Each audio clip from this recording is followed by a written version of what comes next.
ਵਾਹਿਗੁਰੂ ਜੀ ਕਾ ਖਾਲਸਾ ਵਾਹਿਗੁਰੂ ਜੀ ਕੀ ਫਤਿਹ। ਦੇਸ਼ ਅਤੇ ਪ੍ਰਦੇਸ਼ਾਂ ਦੇ ਵਿੱਚ ਜੁੜ ਮਿਲ ਬੈਠੀ ਗੁਰੂ ਰੂਪ ਗੁਰੂ ਪਿਆਰੀ ਸਾਧ ਸੰਗਤ ਜੀਓ, ਆਓ ਗੁਰਬਾਣੀ ਸਿੱਖੀਏ।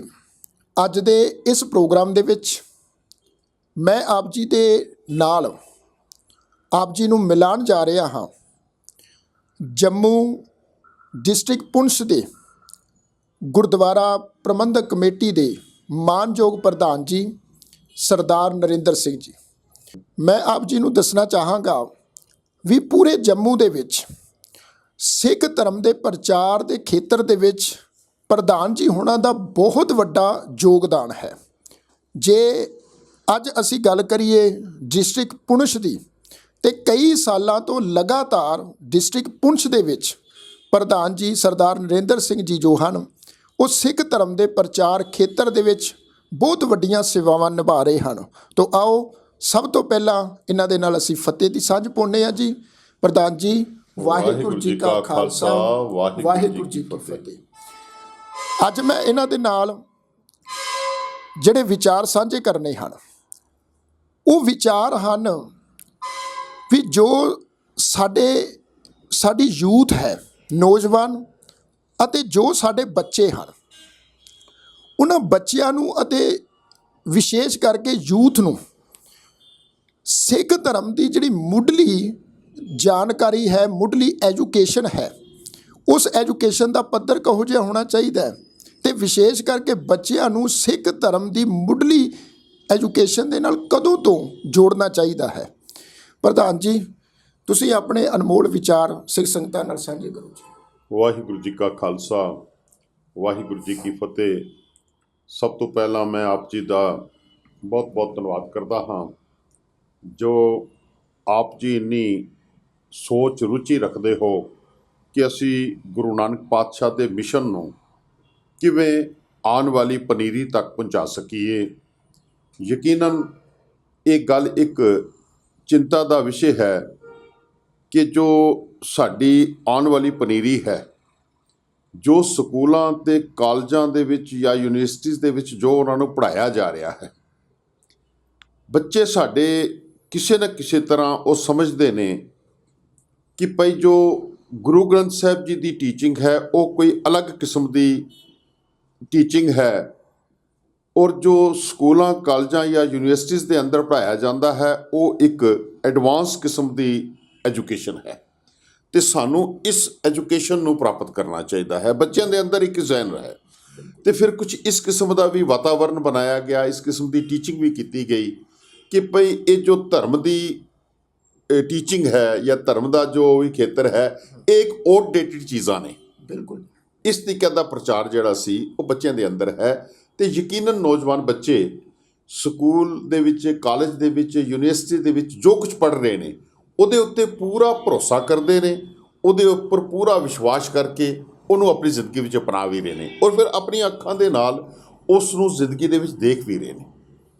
ਇਹ ਚੀਜ਼ ਬੱਚਿਆਂ ਦੇ ਉੱਤੇ ਬੜਾ ਇੰਪੈਕਟ ਪੈਦਾ ਕਰਦੀ ਹੈ। ਅਤੇ ਮੇਰੀ ਇੱਕ ਸੁਝਾਅ ਵੀ ਹੈ ਔਰ ਮੇਰਾ ਇੱਕ ਉਪਰਾਲਾ ਵੀ ਹੈ ਆਪਣੀ ਤਰਫੋਂ ਕਿ ਇਹਨਾਂ ਐਡਵਾਂਸ ਜੋ ਬੱਚੇ ਪੜ੍ਹਦੇ ਨੇ ਸਾਡੇ, ਇਹਨਾਂ ਨੂੰ ਕਿਸੇ ਨਾ ਕਿਸੇ ਤਰੀਕੇ ਦੇ ਨਾਲ ਗੁਰੂ ਨਾਨਕ ਪਾਤਸ਼ਾਹ ਦੇ ਮਿਸ਼ਨ ਦੇ ਨਾਲ ਜੋੜਿਆ ਜਾਵੇ। ਹੁਣ ਗੁਰੂ ਨਾਨਕ ਪਾਤਸ਼ਾਹ ਦੇ ਅੱਜ ਦੀ ਜੋ ਟੀਚਿੰਗ ਹੈ, ਕੋਈ ਨਾ ਕੋਈ ਕੰਪੈਰੀਜ਼ਨ, ਕੋਈ ਨਾ ਕੋਈ ਇੱਕ ਜੋ ਹੈ ਰਿਲੇਸ਼ਨ ਇਹ ਡਿਵੈਲਪ ਕਰਨਾ ਪਵੇਗਾ ਸਾਨੂੰ। ਹਾਂ, ਬਿਲਕੁਲ। ਜਿੱਥੇ ਤੱਕ ਮੇਰੀ ਸੋਚ ਕੰਮ ਕਰਦੀ ਹੈ ਕਿ ਗੁਰੂ ਨਾਨਕ ਪਾਤਸ਼ਾਹ ਤੋਂ ਵੱਡਾ ਮੈਂ ਨਹੀਂ ਸਮਝਦਾ ਕਿ ਕੋਈ ਐਸਾ ਸਾਇੰਟਿਸਟ ਹੋਇਆ ਹੋਣਾ ਜਿਸ ਨੇ ਕਿ ਉਸ ਸਮੇਂ ਲਗਭਗ 550 ਸਾਲ ਪਹਿਲਾਂ ਸਿਰਫ ਧਰਤੀ ਦੀ ਨਹੀਂ, ਕੇਵਲ ਇਸ ਵਾਯੂਮੰਡਲ ਦੀ ਨਹੀਂ, ਬਲਕਿ ਗਲੈਕਸੀਜ਼ ਦੀ ਔਰ ਸਿਤਾਰਿਆਂ ਦੀ ਗੱਲ ਕੀਤੀ। ਆਕਾਸ਼ ਤੇ ਮੈਂ ਕਹਾਂਗਾ ਬ੍ਰਹਿਮੰਡਾਂ ਦੀਆਂ ਗੱਲਾਂ ਜਿਹੜੀਆਂ ਨੇ ਉਹ ਗੁਰੂ ਨਾਨਕ ਪਾਤਸ਼ਾਹ ਕਰਦੇ ਨੇ। ਅੱਜ ਦਾ ਵਿਗਿਆਨਿਕ ਉਹ ਵੀ ਇਸੇ ਵਾਤਾਵਰਨ ਦੀ ਸਟੱਡੀ ਕਰ ਰਿਹਾ। ਮੈਂ ਛੋਟੀ ਜਿਹੀ ਐਗਜ਼ਾਮਪਲ ਤੋਂ ਸ਼ੁਰੂ ਕਰਾਂ ਆਪ ਜੀ ਦੇ ਨਾਲ ਕਿ ਬੱਚਿਆਂ ਨੂੰ ਜਿਸ ਲਈ ਅਸੀਂ ਰਿਲੇਟ ਕਰਾਂਗੇ ਨਾ, ਤੇ ਬੱਚੇ ਇਸ ਚੀਜ਼ ਨੂੰ ਸਮਝ ਸਕਣਗੇ। ਮੈਂ ਇੱਕ ਚੀਜ਼ ਐਗਜ਼ਾਮਪਲ ਦਿੰਦਾ ਹਾਂ ਕਿ ਸਾਨੂੰ ਅੱਜ ਦੇ ਬੱਚਿਆਂ ਨੂੰ ਔਰ ਪੜ੍ਹਾਇਆ ਜਾ ਰਿਹਾ ਹੈ ਕਿ ਸੰਸਾਰ ਦੇ ਅੰਦਰ ਜੋ ਪਹਿਲਾ ਜੀਵ ਪੈਦਾ ਹੋਇਆ, ਪਹਿਲਾ ਜੀਵ ਜੋ ਧਰਤੀ ਦੇ ਉੱਤੇ ਪੈਦਾ ਹੋਇਆ, ਉਹ ਜੀਵ ਪਾਣੀ ਦਾ ਜੀਵ ਸੀ। ਇਹ ਕੌਣ ਪੜ੍ਹਾ ਰਿਹਾ ਹੈ? ਇਹ ਸਾਇੰਟਿਸਟ ਪੜ੍ਹਾ ਰਹੇ। ਬਿਲਕੁਲ ਜੀ। ਇਹ ਸਾਰੇ ਮੰਨਦੇ ਹਾਂ, ਅਸੀਂ ਜੋ ਲੋਕੀ ਹਾਂ ਅਸੀਂ ਵੀ ਮੰਨਦੇ ਹਾਂ, ਔਰ ਬੱਚੇ ਵੀ ਇਸ ਚੀਜ਼ ਨੂੰ ਮੰਨਦੇ ਨੇ। ਅੱਜ ਇੱਕ ਬਿਲਕੁਲ ਧਾਰਨਾ ਬਣ ਚੁੱਕੀ ਹੈ ਕਿ ਪਹਿਲਾ ਜੀਵ ਜੋ ਧਰਤੀ ਦੇ ਉੱਤੇ ਪੈਦਾ ਹੋਇਆ, ਸਾਇੰਟਿਸਟ ਨੇ ਇਹ ਚੀਜ਼ ਡਿਕਲੇਅਰ ਕਰ ਦਿੱਤੀ ਕਿ ਉਹ ਪਾਣੀ ਦਾ ਜੀਵ ਸੀ। ਪਾਣੀ ਦਾ ਜੀਵ, ਪਾਣੀ ਦਾ ਜੀਵ, ਠੀਕ ਹੈ। ਇਕਵੈਟਿਕ ਲਾਈਫ ਸੀ, ਜਿਹੜੀ ਪਹਿਲੀ ਲਾਈਫ ਸੀ ਇਕਵੈਟਿਕ ਲਾਈਫ ਸੀ, ਪਾਣੀ ਦਾ ਜੀਵ ਸੀ। ਮੈਂ ਮੰਨਦਾ ਹਾਂ ਬੱਚੇ ਪੜ੍ਹ ਗਏ, ਬੱਚਿਆਂ ਨੇ ਸਮਝ ਲਿਆ ਔਰ ਬੱਚੇ ਦੇ ਉੱਤੇ ਵਿਸ਼ਵਾਸ ਕਰਦੇ ਨੇ। ਤੇ ਜਿਸ ਦਿਨ ਅਸੀਂ ਬੱਚੇ ਨੂੰ ਗੁਰੂ ਗ੍ਰੰਥ ਸਾਹਿਬ ਜੀ ਦੀ ਇਹ ਪੰਕਤੀ ਪੜ੍ਹਾਈਏ, ਗੁਰੂ ਨਾਨਕ ਪਾਤਸ਼ਾਹ ਦੀ ਪੰਕਤੀ, ਗੁਰੂ ਨਾਨਕ ਨੂੰ ਪੁੱਛਿਆ ਕਿ ਧਰਤੀ ਦੇ ਉੱਤੇ ਪਹਿਲਾ ਜੀਵ ਕਿਹੜਾ ਜੀਵ ਸੀ, ਤੇ ਗੁਰੂ ਨਾਨਕ ਪਾਤਸ਼ਾਹ ਨੇ ਬੜੇ ਸੁੰਦਰ ਸ਼ਬਦਾਂ ਵਿੱਚ ਕਿਹਾ, ਪਹਿਲਾ ਪਾਣੀ ਜੀਓ ਹੈ। ਕੀ ਬਾਤ ਹੈ। ਪਹਿਲਾ ਪਾਣੀ ਜੀਓ ਹੈ। ਫਿਰ ਧਿਆਨ ਦੇਣਾ, ਅਸੀਂ ਜੋ ਇਸ ਦੀ ਵਿਆਖਿਆ ਕਰਦੇ ਹਾਂ, ਅਸੀਂ ਕਹਿੰਦੇ ਹਾਂ ਪਹਿਲਾ ਪਾਣੀ ਜੀਓ, ਨਾ ਪਾਣੀ ਜੀਓ ਨਹੀਂ, ਪਾਣੀ ਜੀਓ। ਪਾਣੀ ਜੀਓ ਤੋਂ ਭਾਵ ਕਿ ਪਾਣੀ ਵਾਲਾ ਜੀਵ। ਕੀ ਬਾਤ ਹੈ। ਪਾਣੀ ਵਾਲਾ ਜੀਵ। ਸਾਇੰਟਿਸਟ ਕਹਿੰਦਾ ਐਕਵੈਟਿਕ ਲਾਈਫ। ਐਕਵੈਟਿਕ ਤੋਂ ਮਤਲਬ ਪਾਣੀ ਤੇ ਲਾਈਫ ਤੋਂ ਮਤਲਬ ਜੀਓ। ਤੇ ਗੁਰੂ ਨਾਨਕ ਨੇ ਵੀ ਸੇਮ ਲਫ਼ਜ਼ ਇਸਤੇਮਾਲ ਕੀਤੇ ਕਿ ਪਾਣੀ ਜੀਓ, ਪਾਣੀ ਵਾਲਾ ਜੀਵ। ਪਹਿਲਾ ਜੀਵ ਜੋ ਧਰਤੀ ਦੇ ਉੱਤੇ ਪੈਦਾ ਹੋਇਆ ਉਹ ਪਾਣੀ ਵਾਲਾ ਜੀਵ। ਕਿ ਕਿੰਨੀ ਵੱਡੀ ਗੱਲ ਆ ਜੀ, ਵੀ ਜਿਹੜੀ ਗੱਲ ਅੱਜ ਸਾਇੰਸ ਕਹਿ ਰਹੀ ਆ ਤੇ ਉਸੇ ਹੀ ਗੱਲ ਨੂੰ ਅੱਜ ਤੋਂ 550 ਸਾਲ ਪਹਿਲਾਂ ਗੁਰੂ ਨਾਨਕ ਪਾਤਸ਼ਾਹ ਨੇ ਕਹਿ ਦਿੱਤਾ ਜੀ। ਤੇ ਇਹ ਜਿਹੜੀ ਗੱਲ ਆ, ਇਹ ਸਾਡੇ ਸਕੂਲ ਦੇ ਵਿੱਚ, ਕਾਲਜ ਪੱਧਰ ਦੇ ਉੱਤੇ ਇਹ ਗੱਲ ਬੱਚਿਆਂ ਨੂੰ, ਯੂਥ ਨੂੰ ਹਜੇ ਤੱਕ ਪੜ੍ਹਾਈ ਨਹੀਂ ਕੀਤੀ ਜਾ ਰਹੀ।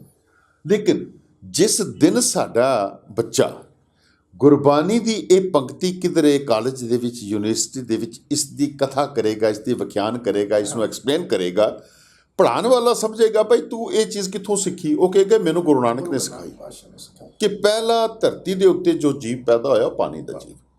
ਪਹਿਲਾ ਪਾਣੀ ਜੀਓ ਹੈ, ਜਿਤ ਹਰਿਆ ਸਭ ਕੋਏ। ਹੁਣ ਫਿਰ ਮੈਂ ਬੇਨਤੀ ਜ਼ਰੂਰ ਕਰਾਂ ਕਿ ਐਡਵਾਂਸ ਟੈਕਨੋਲੋਜੀ, ਐਡਵਾਂਸ ਸੋਚ ਗੁਰੂ ਨਾਨਕ ਪਾਤਸ਼ਾਹ ਦੀ ਸੋਚ। ਪਹਿਲੇ ਕਹਿ ਰਹੇ ਨੇ ਕਿ ਪਹਿਲਾ ਪਾਣੀ ਜੀਓ ਹੈ, ਪਹਿਲਾ ਜੀਵ ਜਿਹੜਾ ਪੈਦਾ ਹੋਇਆ ਪਾਣੀ ਦੇ ਵਿੱਚ ਪੈਦਾ ਹੋਇਆ।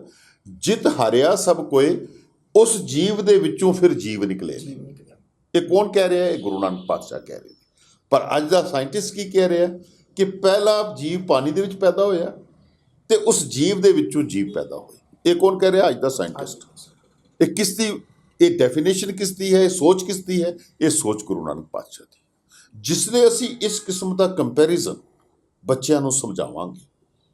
ਜੋ ਬੱਚੇ ਅੱਜ ਦੀ ਐਡਵਾਂਸ ਇਸ ਐਜੂਕੇਸ਼ਨ ਨੂੰ ਲੈ ਕੇ ਫਕਰ ਮਹਿਸੂਸ ਕਰਦੇ ਨੇ, ਉਹ ਗੁਰੂ ਨਾਨਕ ਪਾਤਸ਼ਾਹ ਦੀਆਂ ਪੰਕਤੀਆਂ 'ਤੇ ਫਕਰ ਮਹਿਸੂਸ ਕਰਨਗੇ ਕਿ ਕਮਾਲ ਗੁਰੂ ਨਾਨਕ ਪਾਤਸ਼ਾਹ ਦੀ ਸੋਚ ਸੀ, ਕਮਾਲ ਗੁਰੂ ਨਾਨਕ ਪਾਤਸ਼ਾਹ ਦੀ ਰਿਸਰਚ ਸੀ ਕਿ ਕਿਸ ਕਿਸਮ ਦੀ ਸੋਚ ਉਹਨਾਂ ਨੇ ਸਾਨੂੰ ਦਿੱਤੀ। ਦੇਖੋ, ਫਿਰ ਅੱਜ ਦਾ ਸਾਇੰਟਿਸਟ ਕਹਿ ਰਿਹਾ ਹੈ, ਬੜੀ ਥਿਊਰੀਜ਼ ਦੁਨੀਆ ਦੇ ਵਿੱਚ ਆਈਆਂ। ਕਿਸੇ ਨੇ ਕਿਹਾ ਜੀ ਕਿ ਜੀਵਾਂ ਨੂੰ 7 ਦਿਨ ਦੇ ਵਿੱਚ ਬਣਾਇਆ, ਕਿਸੇ ਨੇ ਕਿਹਾ ਕਿਸੇ ਦਿਨ ਬੈਠ ਕੇ ਪਰਮਾਤਮਾ ਆਕਾਸ਼ ਦੇ ਉੱਪਰ ਬੈਠਾ, ਉੱਥੋਂ ਬੈਠ ਕੇ ਬਣਾਇਆ, ਇਹ ਕੀਤਾ। ਇਸ ਕਿਸਮ ਦੀਆਂ ਬੜੀਆਂ ਕਹਾਣੀਆਂ ਆਈਆਂ।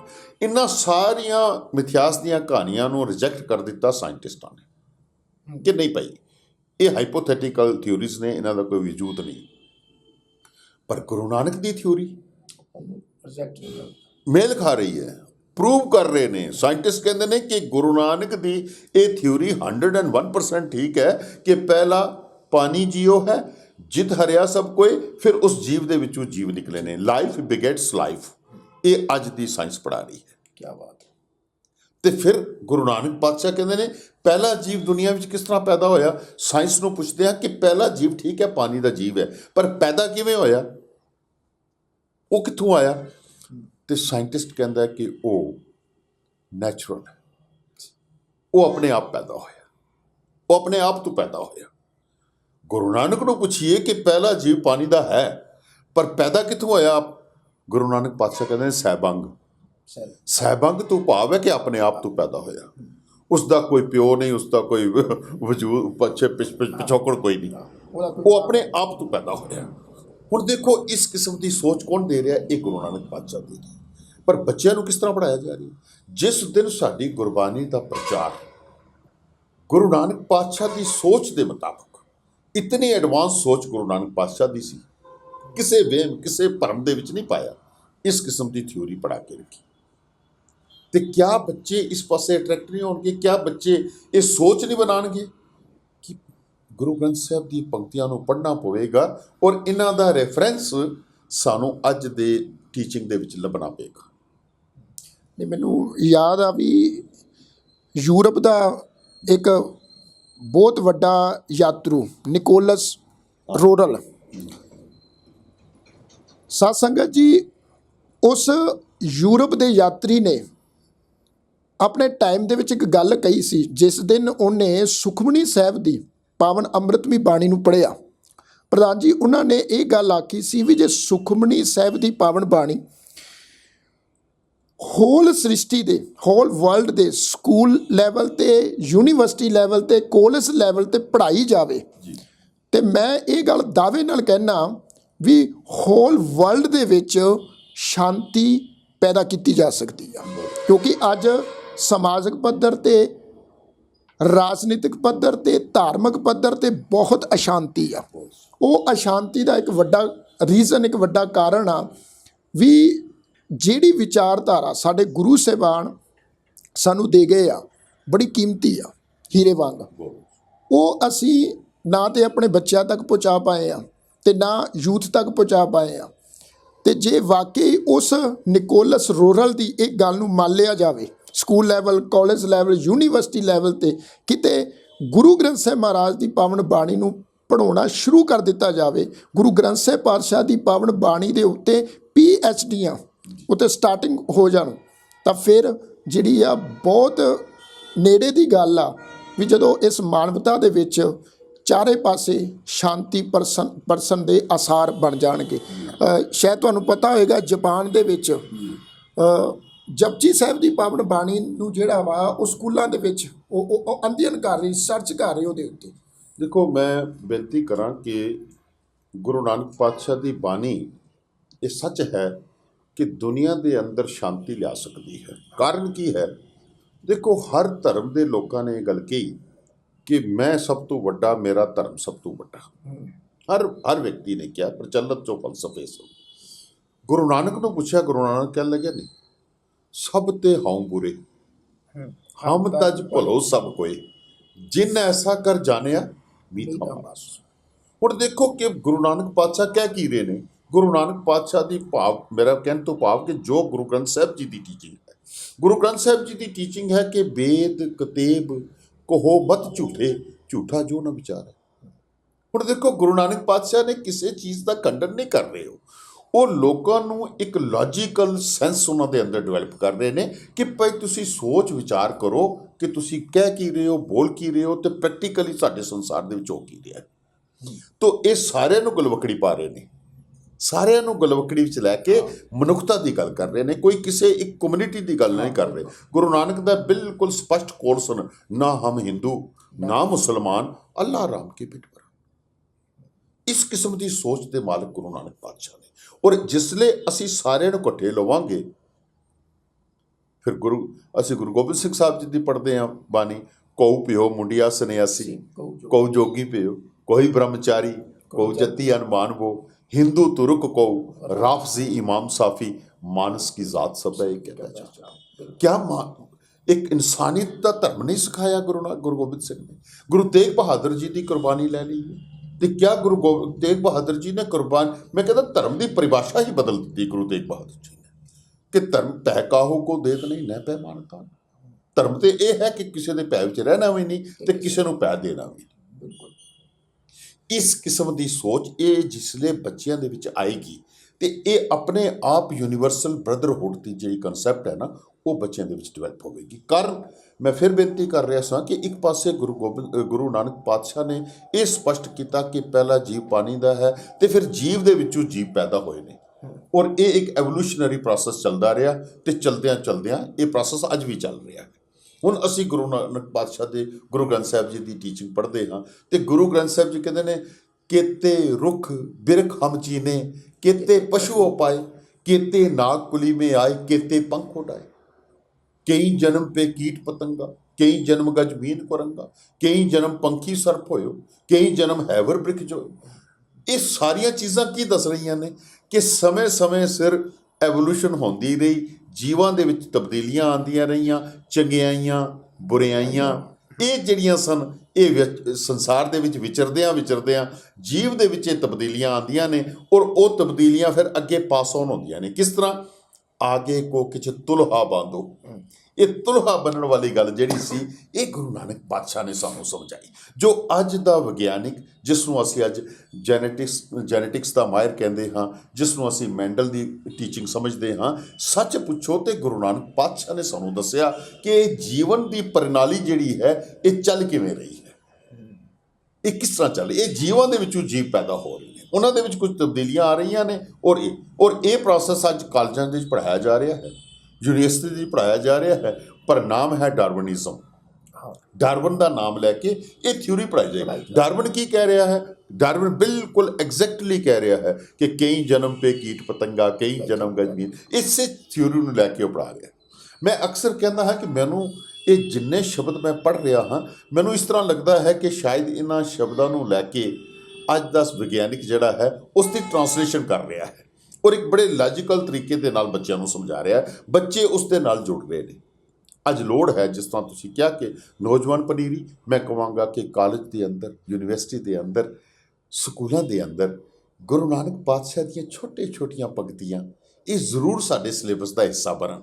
ਸਾਡੀ ਸੋਚ ਦਾ ਵਿਸਤਾਰ ਹੋਵੇਗਾ, ਸਾਡੀ ਸੋਚ ਬਦਲ ਜਾਵੇਗੀ, ਸਾਨੂੰ ਸਮਝ ਆਵੇਗੀ ਕਿ ਗੁਰੂ ਗ੍ਰੰਥ ਸਾਹਿਬ ਜੀ ਇਹ ਕੋਈ ਮੰਤਰ ਨਹੀਂ, ਇਹ ਕੋਈ ਜੰਤਰ ਨਹੀਂ ਜਿਸ ਨੂੰ ਅਸੀਂ ਬਾਂਹ ਦੇ ਨਾਲ ਬੰਨ੍ਹ ਲਵਾਂਗੇ ਅਤੇ ਸਾਡੇ ਅੰਦਰ ਕੋਈ ਸ਼ਕਤੀ ਪੈਦਾ ਹੋਵੇਗੀ। ਨਾ, ਇਸ ਨੂੰ ਪੜ੍ਹਾਂਗੇ, ਸੁਣਿਆ, ਮੰਨਿਆ, ਮਨ ਕੀਤਾ ਭਾਉ, ਜਿਸ ਲਈ ਅਸੀਂ ਇਸ ਨੂੰ ਸਮਝਾਂਗੇ ਸਾਡੇ ਅੰਦਰ ਸ਼ਕਤੀ ਜਿਹੜੀ ਹੈ ਉਹ ਜੋ ਬ੍ਰਹਿਮੰਡੇ ਸੋਈ ਪਿੰਡੇ, ਉਹ ਸਾਡੇ ਅੰਦਰ ਵਾਲੀ ਤਾਕਤ ਜਿਹੜੀ ਉਹ ਪੈਦਾ ਹੋਵੇਗੀ ਅਤੇ ਉਸ ਤਾਕਤ ਨੂੰ ਅਸੀਂ ਪਹਿਚਾਣਨ ਦੀ ਕੋਸ਼ਿਸ਼ ਕਰੀਏ। ਔਰ ਸਾਡੇ ਗੁਰੂ ਸਾਹਿਬਾਨਾਂ ਨੇ ਇਸ ਕਿਸਮ ਦੀ ਸੋਚ ਦਿੱਤੀ। ਪ੍ਰਧਾਨ ਜੀ, ਇੱਕ ਲਾਸਟ ਕੁਐਸਚਨ ਮੇਰਾ, ਜਿੱਦਾਂ ਅੱਜ ਤੋਂ ਕਈ ਸਾਲ ਪਹਿਲਾਂ ਡਾਕਟਰ ਗੰਡਾ ਸਿੰਘ ਜੀ ਹੁਣਾਂ ਨੂੰ ਕਿਸੇ ਨੇ ਸਵਾਲ ਕੀਤਾ ਸੀ ਵੀ ਜਿਹੜੇ ਬੱਚੇ ਆ ਛੋਟੇ, ਇੱਕ ਤਾਂ ਅਸੀਂ ਯੂਥ ਦੀ ਗੱਲ ਕੀਤੀ ਜਿਹੜੇ ਕਾਲਜ ਲੈਵਲ ਤੇ ਯੂਨੀਵਰਸਿਟੀ ਲੈਵਲ ਦੇ ਵਿੱਚ ਆ, ਹਾਂ ਚਲੋ ਤੁਸੀਂ ਜਿਹੜੀ ਗੱਲ ਕਹੀ ਉਹ 16 ਆਨੇ ਸੱਚ ਆ। ਅੱਜ ਸਾਡੇ ਕਾਲਜ ਵਿੱਚ, ਯੂਨੀਵਰਸਿਟੀ ਲੈਵਲ ਦੇ ਵਿੱਚ ਹੀਰ ਰਾਂਝੇ ਦੀਆਂ ਕਹਾਣੀਆਂ ਪੜ੍ਹਾਈਆਂ ਜਾ ਰਹੀਆਂ ਨੇ, ਜਿਹੜੀਆਂ ਹੀਰ ਰਾਂਝੇ ਦੀਆਂ ਕਹਾਣੀਆਂ 'ਚੋਂ ਬੱਚਿਆਂ ਨੂੰ, ਯੂਥ ਨੂੰ ਕੁਝ ਸਿੱਖਣ ਨੂੰ ਨਹੀਂ ਮਿਲ ਰਿਹਾ, ਉਹ ਫੇਕ ਲਵ ਸਟੋਰੀਆਂ ਨੇ ਜੀ। ਅਤੇ ਜੇ ਕਾਲਜ ਯੂਨੀਵਰਸਿਟੀ ਲੈਵਲ ਦੇ ਉੱਤੇ ਗੁਰੂ ਗ੍ਰੰਥ ਸਾਹਿਬ ਮਹਾਰਾਜ ਦੀ ਪਾਵਨ ਬਾਣੀ ਦੀ ਟੀਚਿੰਗ ਦਿੱਤੀ ਜਾਏ ਅਤੇ ਮੈਂ ਸਮਝਦਾ ਵੀ ਪਨੀਰੀ ਦੀਆਂ ਪਨੀਰੀਆਂ ਅੱਗੇ ਉਹ ਪ੍ਰਭਾਵਿਤ ਹੋਣਗੀਆਂ। ਅਤੇ ਜਿਹੜੀ ਮੈਂ ਗੱਲ ਕਰ ਰਿਹਾ ਸੀ ਵੀ ਡਾਕਟਰ ਗੰਡਾ ਸਿੰਘ ਤੋਂ ਕਿਸੇ ਨੇ ਪੁੱਛਿਆ ਸੀ ਵੀ ਜਿਹੜੇ ਛੋਟੇ ਬੱਚੇ ਆ, ਉਹ ਬੱਚਿਆਂ ਨੂੰ ਗੁਰੂ ਗ੍ਰੰਥ ਸਾਹਿਬ ਦੀ ਐਜੂਕੇਸ਼ਨ ਜਿਹੜੀ ਆ, ਧਰਮ ਦੀ ਜਿਹੜੀ ਐਜੂਕੇਸ਼ਨ ਆ, ਉਹ ਕਦੋਂ ਦਿੱਤੀ ਜਾਣੀ ਚਾਹੀਦੀ ਆ? ਅਤੇ ਡਾਕਟਰ ਗੰਡਾ ਸਿੰਘ ਦਾ ਇਹ ਜਵਾਬ ਸੀ ਵੀ ਬੱਚੇ ਦੇ ਜਨਮ ਤੋਂ 20 ਸਾਲ ਪਹਿਲਾਂ। ਉਹਨਾਂ ਦਾ ਕਹਿਣਾ ਇਹ ਸੀ ਵੀ ਜਿਸ ਮਾਂ ਨੇ ਕਿਸੇ ਬੱਚੇ ਨੂੰ ਜਨਮ ਦੇਣਾ, ਪਹਿਲਾਂ ਉਹ ਮਾਂ ਧਰਮੀ ਹੋਣੀ ਚਾਹੀਦੀ ਆ। ਤੁਹਾਡੇ ਇਹਦੇ ਬਾਰੇ ਕੀ ਵਿਚਾਰ ਆ ਜੀ? ਮੈਂ ਕਹਿੰਦਾ ਕਿ ਮੈਂ ਗੰਡਾ ਸਿੰਘ ਜੀ ਦੀ ਇਸ ਸੋਚ ਨੂੰ ਪ੍ਰਣਾਮ ਕਰਦਾ। ਹੁਣ ਸੱਚ ਇਹੀ ਹੈ ਕਿ ਜੋ ਅੱਗੇ ਚੱਲਣ ਵਾਲੀ ਚੀਜ਼ ਹੈ, ਜਿਸ ਜੀਵਨ ਦੀ ਗੱਲ ਗੁਰੂ ਨਾਨਕ ਪਾਤਸ਼ਾਹ ਨੇ ਕੀਤੀ, ਗੁਰੂ ਨਾਨਕ ਪਾਤਸ਼ਾਹ ਨੇ ਸਰੀਰ ਨੂੰ ਜੀਵਨ ਨਹੀਂ ਕਿਹਾ, ਮਾਫ ਕਰਨਾ, ਸਰੀਰ ਜੀਵਨ ਨਹੀਂ ਹੈ, ਸਰੀਰ ਭੋਜਨ ਹੈ। ਅਤੇ ਇਸ ਨੂੰ ਬਣਾਉਣ ਵਾਲਾ ਜੋ ਚੀਜ਼ ਹੈ, ਜੋ ਸੂਖਸ਼ਮ ਹੈ, ਜੋ ਸਾਡੇ ਅੰਦਰ ਹੈ, ਉਹ ਹੈ ਜੀਵਨ, ਜਿਸ ਦੇ ਬਾਰੇ ਵਿੱਚ ਗੁਰੂ ਨਾਨਕ ਪਾਤਸ਼ਾਹ ਕਹਿੰਦੇ ਨੇ ਹਰ ਬਿਨ ਜੀਓ ਜਲ ਬਲ ਜਾਓ।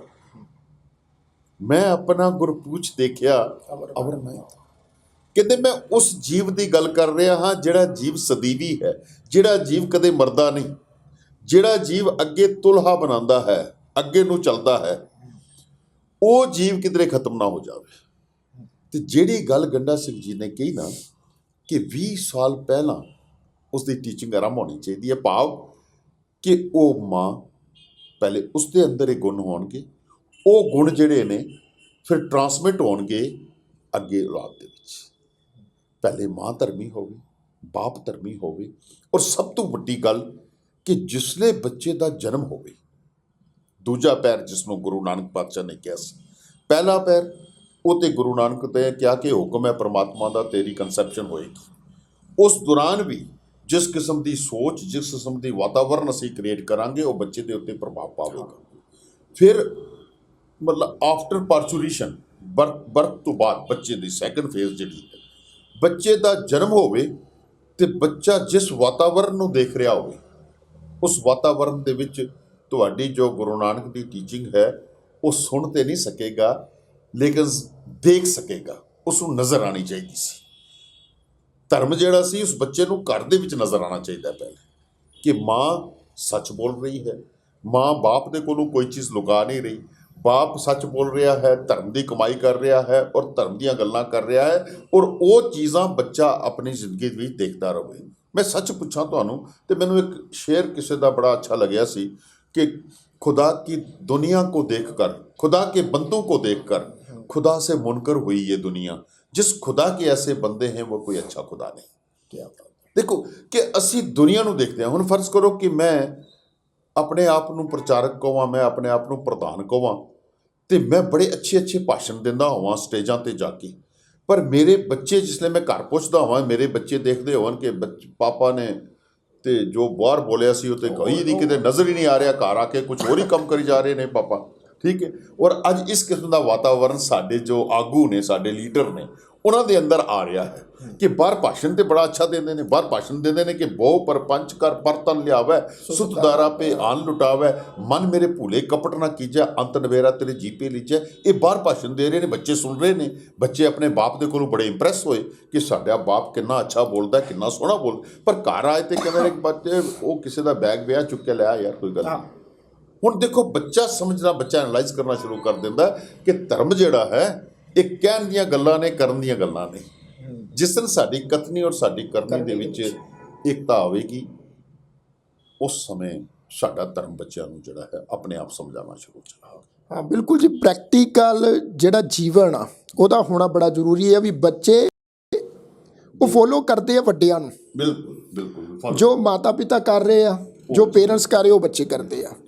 ਜੇ ਵਾਕਈ ਡਾਕਟਰ ਗੰਡਾ ਸਿੰਘ ਨੇ ਕਿਹਾ ਵੀ ਜੇ ਮਾਂ ਧਰਮੀ ਆ, ਪਿਓ ਧਰਮੀ ਆ, ਉਹਨਾਂ ਦਾ ਪ੍ਰੈਕਟੀਕਲ ਜੀਵਨ ਆ ਧਰਮ ਦੇ ਅਨੁਸਾਰ, ਬਾਣੀ ਤੇ ਬਾਣੇ ਦੇ ਅਨੁਸਾਰ, ਤੇ ਬੱਚੇ ਵੀ ਉਹ ਚੀਜ਼ ਨੂੰ ਫੋਲੋ ਕਰਦੇ ਆ। ਅੱਜ ਆ ਪਿਛਲੇ ਦਿਨੀ ਜੋ ਸਾਹਿਬਜ਼ਾਦਿਆਂ ਦੇ ਸ਼ਹੀਦੀ ਦਿਹਾੜੇ ਨਿਕਲੇ, ਹੁਣ ਪੂਰੇ ਸੋਸ਼ਲ ਮੀਡੀਆ 'ਤੇ ਕਿੰਨਾ ਜ਼ੋਰ ਦਿੱਤਾ ਜਾ ਰਿਹਾ ਸੀ ਵੀ ਸੈਂਟਾ ਕਲੌਜ਼ ਉਹ ਤੁਹਾਨੂੰ ਯਾਦ ਆ, ਸਾਹਿਬਜ਼ਾਦੇ ਯਾਦ ਨਹੀਂ। ਤੇ ਮੈਂ ਇਹ ਗੱਲ ਸੋਚ ਰਿਹਾ ਸੀ ਵੀ ਸਾਨੂੰ ਕਿੰਨਾ ਜ਼ੋਰ ਦੇਣਾ ਪੈ ਰਿਹਾ ਚੀਜ਼ਾਂ ਦੇ ਉੱਤੇ ਦੇਖੋ ਵੀ ਸੈਂਟਾ ਕਲੌਜ਼ ਯਾਦ ਆ, ਸਾਹਿਬਜ਼ਾਦੇ ਯਾਦ ਨਹੀਂ। ਇੱਕ ਬੇਨਤੀ ਤੁਹਾਨੂੰ ਡਿਸਟਰਬ ਕਰਦਾ ਵਿੱਚ, ਮੈਂ ਇੱਕ ਗੱਲ ਤੁਹਾਨੂੰ ਕਹਾਂ ਕਿ ਇੱਕ ਐਨੀਮੇਸ਼ਨ ਫਿਲਮ ਬਣਾਈ ਗਈ ਚਾਰ ਸਾਹਿਬਜ਼ਾਦੇ। ਯਕੀਨ ਮੰਨਿਓ ਕਿ ਜਿਸ ਵੇਲੇ ਬਾਲੀਵੁੱਡ ਦੇ ਬਹੁਤ ਵੱਡੇ ਐਕਟਰ ਔਰ ਐਕਟਰੈਸਿਸ ਜਿਹੜੀਆਂ ਸਨ, ਉਹਨਾਂ ਨੇ ਇਸ ਚਾਰ ਸਾਹਿਬਜ਼ਾਦੇ ਫਿਲਮਾਂ ਨੂੰ ਦੇਖੀ, ਸਾਰੇ ਰੋਂਦੇ ਬਾਹਰ ਆਏ। ਉਹਨਾਂ ਨੂੰ ਕੋਈ ਪਤਾ ਨਹੀਂ ਸੀ ਕਿ ਗੁਰੂ ਗੋਬਿੰਦ ਸਿੰਘ ਕੌਣ ਨੇ ਔਰ ਗੁਰੂ ਗੋਬਿੰਦ ਸਿੰਘ ਸਾਹਿਬ ਜੀ ਦੇ ਸਾਹਿਬਜ਼ਾਦੇ ਕੌਣ ਨੇ, ਗੁਰੂ ਗੋਬਿੰਦ ਸਿੰਘ ਜੀ ਦੇ ਸਾਹਿਬਜ਼ਾਦਿਆਂ ਨਾਲ ਕਿਸ ਕਿਸਮ ਦੀਆਂ ਤਸ਼ੱਦਦ ਔਰ ਕਿਸ ਕਿਸਮ ਦੇ ਉਹਨਾਂ ਦੇ ਉੱਤੇ ਜ਼ੁਲਮ ਔਰ ਸਿਤਮ ਕੀਤੇ ਗਏ, ਕਿਸੇ ਨੂੰ ਪਤਾ ਹੀ ਨਹੀਂ ਸੀ। ਉਹ ਇੱਕ ਐਨੀਮੇਸ਼ਨ ਦੇਖ ਕੇ ਮੈਂ ਕੁਝ ਐਕਟਰੈਸਿਸ ਔਰ ਕੁਝ ਐਕਟਰਸ ਦਾ ਨਾਮ ਲੈ ਸਕਦਾ ਕਿ ਰੋਂਦੇ ਬਾਹਰ ਆਏ ਤੇ ਕਹਿਣ ਲੱਗੇ ਕਿ ਅਸੀਂ ਆਪਣੇ ਆਪ ਨੂੰ ਅੱਜ ਬੜਾ ਸ਼ਰਮਿੰਦਾ ਸਮਝਦੇ ਹਾਂ ਕਿ ਇਤਨਾ ਵੱਡਾ ਇਤਿਹਾਸ ਸਾਡਾ ਔਰ ਸਾਨੂੰ ਪਤਾ ਹੀ ਨਹੀਂ। ਔਰ ਇਹ ਕਮਜ਼ੋਰੀ ਮੈਂ ਨਹੀਂ ਕਹਾਂਗਾ, ਇਹ ਕਮਜ਼ੋਰੀ ਯਕੀਨਨ ਸਾਡੀ ਹੈ ਜਿਹੜੇ ਅਸੀਂ ਗੁਰੂ ਨਾਨਕ ਪਾਤਸ਼ਾਹ ਦੇ ਨਾਮ ਲੇਵਾ ਬਣਦੇ ਹਾਂ ਨਾ, ਕਿ ਅਸੀਂ ਗੁਰੂ ਨਾਨਕ ਪਾਤਸ਼ਾਹ ਦੇ ਫਾਲੋਵਰ ਹਾਂ। ਇਹ ਕਮਜ਼ੋਰੀ ਸਾਡੀ ਹੈ ਕਿ ਸਾਡੇ ਧਰਮ ਦਾ ਪ੍ਰਚਾਰ ਉਹ ਸੀਮਤ, ਬੜਾ ਸੀਮਤ, ਇਹ ਤੇ ਸਾਰੀ ਦੁਨੀਆ 'ਚ ਫੈਲਣਾ ਚਾਹੀਦਾ ਸੀ। ਅਸੀਂ ਇਹ ਆਪਣਾ ਪ੍ਰਚਾਰ ਕਰ ਹੀ ਨਹੀਂ ਸਕੇ, ਦੱਸ ਹੀ ਨਹੀਂ ਸਕੇ ਕਿਸੇ ਨੂੰ ਕਿ ਗੁਰੂ ਨਾਨਕ ਪਾਤਸ਼ਾਹ ਦਾ ਫਲਸਫਾ ਕੀ ਹੈ, ਫਿਲਾਸਫੀ ਕੀ ਹੈ। ਅਸੀਂ ਕੇਵਲ ਰਸਮੋ ਰਿਵਾਜਾਂ ਦੇ ਵਿੱਚ ਫਸ ਕੇ ਉੱਥੇ ਰੁਕ ਗਏ ਔਰ ਫਿਰ ਆਪਣੇ ਚੌਧਰ ਪੂਨੇ ਦੀ ਭੁੱਖ ਜਿਹੜੀ ਸੀ ਸਾਡੇ ਅੰਦਰ ਉਹ ਪੈਦਾ ਹੋ ਗਈ। ਮੈਂ ਪ੍ਰਧਾਨ ਬਣ ਜਾਵਾਂ, ਮੈਂ ਇਸ ਸੰਸਥਾ ਦਾ ਹੈਡ ਬਣ ਜਾਵਾਂ, ਮੈਂ ਇਸ ਦਾ ਬਣ ਜਾਵਾਂ।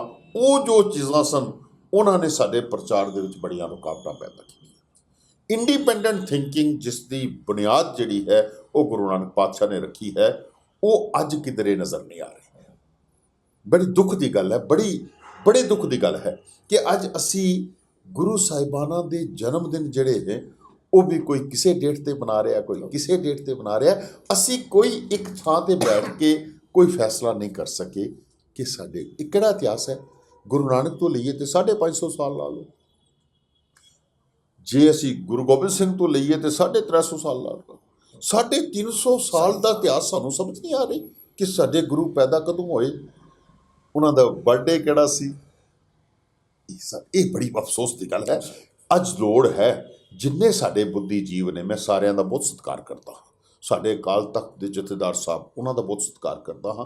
ਤਖਤਾਂ 'ਤੇ ਬੈਠੇ ਹੋਏ ਜਥੇਦਾਰ ਬੁੱਧੀਜੀਵ ਸਾਡੇ ਜਿਤਨੇ ਵੀ ਨੇ, ਇਹਨਾਂ ਸਾਰਿਆਂ ਦਾ ਮੈਂ ਸਤਿਕਾਰ ਕਰਦਾ। ਮੈਂ ਇਹਨਾਂ ਸਾਰਿਆਂ ਦੀ ਚਰਨਾਂ ਵਿੱਚ ਨਿਮਰਤਾ ਸਹਿਤ ਬੇਨਤੀ ਕਰਦਾ ਕਿ ਸਾਰੇ ਇਕੱਠੇ ਬੈਠ ਕੇ ਇਹ ਜੋ ਦੁਬਿਧਾਵਾਂ ਜੋ ਅਸੀਂ ਸਮੇਂ-ਸਮੇਂ ਸਾਡੇ ਸਮਾਜ ਦੇ ਵਿੱਚ ਆ ਰਹੀਆਂ ਨੇ, ਇੱਕ ਕਿਧਰੇ ਬੈਠ ਕੇ ਅਸੀਂ ਇਸ ਨੂੰ ਡਿਸਕਸ ਕਰਕੇ ਇੱਕ ਸੋਚ ਨੂੰ ਲੈ ਕੇ, ਗੁਰੂ ਨਾਨਕ ਦੀ ਸੋਚ ਨੂੰ ਲੈ ਕੇ ਅਸੀਂ ਅੱਗੇ ਵਧੀਏ, ਧਰਮ ਦਾ ਪ੍ਰਚਾਰ ਕਰੀਏ। ਸਾਡਾ ਧਰਮ ਗੁਰਦੁਆਰਿਆਂ ਤੱਕ ਹੀ ਸੀਮਤ ਨਾ ਹੋਵੇ। ਸਾਡੇ ਧਰਮ ਦਾ ਪ੍ਰਚਾਰ, ਮੈਨੂੰ ਬੜੀ ਖੁਸ਼ੀ ਹੋਈ ਕਿ ਅੱਜ ਗੌਰਮੈਂਟ ਨੇ ਕਾਲਜਿਸ ਦੇ ਅੰਦਰ 550 ਸਾਲਾ ਗੁਰਪੁਰਬ ਮਨਾਉਣਾ ਚਾਹਿਆ ਅਤੇ ਸਾਡੇ ਨਵੀਂ ਸੋਚ ਜਿਹੜੀ ਸੀ ਕਾਲਜ ਦੇ ਬੱਚਿਆਂ ਤੱਕ ਪੁੱਜੀ, ਯੂਨੀਵਰਸਿਟੀ ਦੇ ਬੱਚਿਆਂ ਤੱਕ ਪੁੱਜੀ। ਇਹ ਸਾਡੇ ਵਾਸਤੇ ਇੱਕ ਉਪਲਬਧੀ ਵਾਲੀਆਂ ਗੱਲਾਂ ਨੇ। ਇਸ ਪੱਧਰ 'ਤੇ ਸਾਨੂੰ ਲੋੜ ਹੈ ਕਾਫੀ ਕੋਸ਼ਿਸ਼ ਕਰਨ ਦੀ। ਔਰ ਐਜੂਕੇਸ਼ਨ ਜਦ ਤੱਕ ਐਜੂਕੇਸ਼ਨ ਜਿਹੜੀ ਹੈ ਸਾਡੀ ਕੌਮ ਨਹੀਂ ਲਵੇਗੀ, ਅਸੀਂ ਆਪਣਾ ਧਰਮ ਦਾ ਪ੍ਰਚਾਰ ਨਹੀਂ ਕਰ ਸਕਾਂਗੇ। ਤੋ ਗੁਰੂ ਪਿਆਰੀ ਸਾਧ ਸੰਗਤ ਜੀ, ਸਾਡੇ ਮਾਨਯੋਗ ਪ੍ਰਧਾਨ ਜੀ ਹੋਣਾ ਨੇ ਜਿਹੜੀਆਂ ਗੱਲਾਂ ਅੱਜ ਤੁਹਾਡੇ ਸਨਮੁਖ ਰੱਖੀਆਂ, ਉਹ 16 ਅੰਨੇ ਖਰੀਆਂ ਨੇ।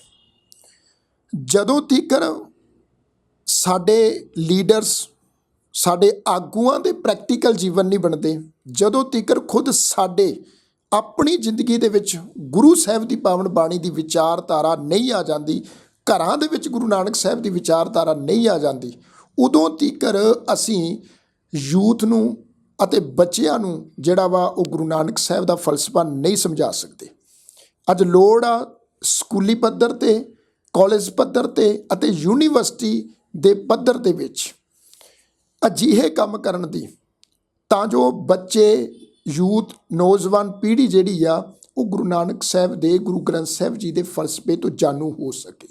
ਅਤੇ ਸਭ ਤੋਂ ਜਿਹੜਾ ਮੇਨ ਪੁਆਇੰਟ ਆ ਪ੍ਰੈਕਟੀਕਲ ਜੀਵਨ ਦਾ ਵਾ, ਸਾਨੂੰ ਆਪਣੀਆਂ ਲਾਲਸਾਵਾਂ ਨੂੰ ਛੱਡ ਕੇ, ਕਿਉਂਕਿ ਮੈਂ ਜਾਂਦਿਆਂ ਬੇਨਤੀ ਕਰਨਾ ਚਾਹਾਂਗਾ, ਗੁਰੂ ਨਾਨਕ ਪਾਤਸ਼ਾਹ ਤੋਂ ਲੈ ਕੇ ਗੁਰੂ ਗੋਬਿੰਦ ਸਿੰਘ ਮਹਾਰਾਜ ਤੱਕ ਤੁਸੀਂ ਦੇਖੋ ਵੀ ਅੱਜ ਦੀ ਤਰ੍ਹਾਂ ਉਸ ਸਮੇਂ ਕੋਈ ਸੋਸ਼ਲ ਮੀਡੀਆ ਨਹੀਂ ਸੀ। ਇੱਕ ਦੂਜੀ ਦੇ ਨਾਲ ਕਨੈਕਟੀਵਿਟੀ ਬਣਾਉਣ ਵਾਸਤੇ ਜਿੰਨੇ ਅੱਜ ਸਾਧਨ ਨੇ, ਉਸ ਸਮੇਂ ਸਾਧਨ ਨਹੀਂ ਸੀ। ਪਰ ਫਿਰ ਵੀ ਮਿਰਜ਼ਾ ਅਹਿਮਦ ਗੁਲਾਮ ਕਾਦੀਆ, ਇੱਕ ਮੁਸਲਮਾਨ ਇਤਿਹਾਸਕਾਰ, ਇਹ ਗੱਲ ਕਹਿੰਦਾ ਹੈ ਵੀ ਗੁਰੂ ਨਾਨਕ ਪਾਤਸ਼ਾਹ ਦੇ ਸਮੇਂ 2.5 ਤੋਂ 3 ਕਰੋੜ ਦੇ ਕਰੀਬ ਜਿਹੜੇ ਸਨ ਉਹ ਸਿੱਖ ਸੱਜ ਚੁੱਕੇ ਸਨ। 2.5 ਤੋਂ 3 ਕਰੋੜ ਦੇ ਕਰੀਬ ਪੂਰੇ ਹੋਲ ਵਰਲਡ ਦੇ ਵਿੱਚ। ਜਦ ਕਿ ਗੁਰੂ ਨਾਨਕ ਪਾਤਸ਼ਾਹ ਨੇ ਜਿਹੜਾ ਪ੍ਰਚਾਰ ਕੀਤਾ, ਇੱਕ ਤਾਂ ਉਹ 48,000 ਕਿਲੋਮੀਟਰ ਉਹਨਾਂ ਨੇ ਪੈਦਲ ਸਫ਼ਰ ਤੈਅ ਕੀਤਾ, ਅਤੇ ਸਭ ਤੋਂ ਵੱਡਾ ਉਹਨਾਂ ਦਾ ਪ੍ਰਚਾਰ ਦਾ ਮਾਧਿਅਮ ਸੀ 10 ਦੇ 10 ਗੁਰੂ ਸਾਹਿਬਾਨਾਂ ਦਾ ਪ੍ਰੈਕਟੀਕਲ ਜੀਵਨ। ਜਿਹੜਾ ਉਹ ਪ੍ਰੈਕਟੀਕਲ ਜੀਵਨ ਸੀ ਨਾ, ਜੇ ਅੱਜ ਸਾਡੇ ਆਗੂਆਂ ਦੇ ਵਿੱਚੋਂ ਪ੍ਰੈਕਟੀਕਲ ਜੀਵਨ ਆ ਜਾਏ, ਸਾਡੇ ਮਾਤਾ ਪਿਤਾ ਜਿਹੜੇ ਸਾਡੇ ਪੇਰੈਂਟਸ ਨੇ ਅਤੇ ਜਿਹੜੇ ਸਾਡੇ ਕਾਲਜ ਯੂਨੀਵਰਸਿਟੀ ਦੇ ਲੈਵਲ ਦੇ ਉੱਤੇ ਟੀਚਰ ਆ, ਜੇ ਉਹਨਾਂ ਦੇ ਵਿੱਚ ਪ੍ਰੈਕਟੀਕਲ ਜੀਵਨ ਆ ਜਾਏ, ਅਤੇ ਮੈਂ ਸਮਝਦਾ ਵੀ ਸਾਡੀ ਯੂਥ, ਆਉਣ ਵਾਲੀ ਪੀੜ੍ਹੀ ਜਿਹੜੀ ਆ ਉਹ ਇੱਕ ਨਰੋਏ ਸਮਾਜ ਦੀ ਜਿਹੜੀ ਆ ਉਹ ਇੱਕ ਨਰੋਏ ਸਮਾਜ ਨੂੰ ਜਨਮ ਦੇ ਸਕਦੀ ਆ।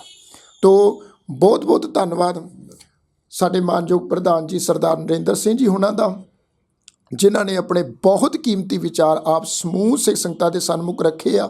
ਮੈਂ ਆਸ ਕਰਦਾ, ਉਮੀਦ ਕਰਦਾ ਹਾਂ ਅਗਾਂਹ ਵਾਸਤੇ ਵੀ ਜਿੱਦਾਂ ਹੁਣ ਇਹ ਫੀਲਡ ਦੇ ਵਿੱਚ ਵਿਚਰ ਕੇ ਸਿੱਖ ਧਰਮ ਦਾ ਪ੍ਰਚਾਰ ਜ਼ੋਰਾਂ ਸ਼ੋਰਾਂ 'ਤੇ ਕਰ ਰਹੇ ਆ, ਅਤੇ ਗੁਰੂ ਸਾਹਿਬ ਕਿਰਪਾ ਕਰਨ, ਰਹਿਮਤ ਕਰਨ, ਇਹਨਾਂ ਨੂੰ ਰਹਿੰਦੇ ਸਵਾਸਾਂ ਤੱਕ ਇਸੇ ਤਰ੍ਹਾਂ ਹਿੰਮਤ, ਬਲ ਬਖਸ਼ਦੇ ਰਹਿਣ, ਤਾਂ ਜੋ ਇਹ ਇਸੇ ਤਰ੍ਹਾਂ ਹੀ ਸਿੱਖ ਪੰਥ ਦੇ ਵਿੱਚ ਆਪਣੀਆਂ ਸੇਵਾਵਾਂ ਜਿਹੜੀਆਂ ਹਨ ਉਹ ਨਿਭਾਉਂਦੇ ਰਹਿਣ। ਆਸ ਕਰਦਾ, ਉਮੀਦ ਕਰਦਾ ਵੀ ਅੱਜ ਦਾ ਇਹ ਪ੍ਰੋਗਰਾਮ ਆਪ ਜੀ ਨੂੰ ਜ਼ਰੂਰ ਪਸੰਦ ਆਇਆ ਹੋਵੇਗਾ। ਸਾਰਿਆਂ ਦਾ ਤਹਿ ਦਿਲੋਂ ਧੰਨਵਾਦ ਆਖੋ ਜੀ। ਵਾਹਿਗੁਰੂ ਜੀ ਕਾ ਖਾਲਸਾ, ਵਾਹਿਗੁਰੂ ਜੀ ਕੀ ਫਤਿਹ।